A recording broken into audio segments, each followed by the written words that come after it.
Hello everyone and welcome to Tech Upskill channel. In today's video, I will show you how to enable hot corners in Windows 11 using a simple application. And now let's get started.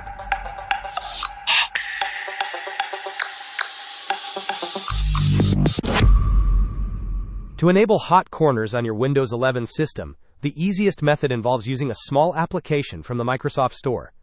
First, open the Windows search bar and type the word Store. Select Microsoft Store from the search results to open it.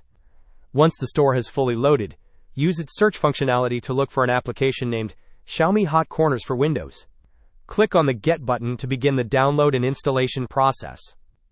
Because this application is being installed through the official Microsoft Store, it is considered a safe option. The installation may take a few moments, so you can allow it to complete in the background while you continue with your other tasks. After the installation is finished, you will be able to utilize the Hot Corners feature on your Windows device. Hope this was helpful.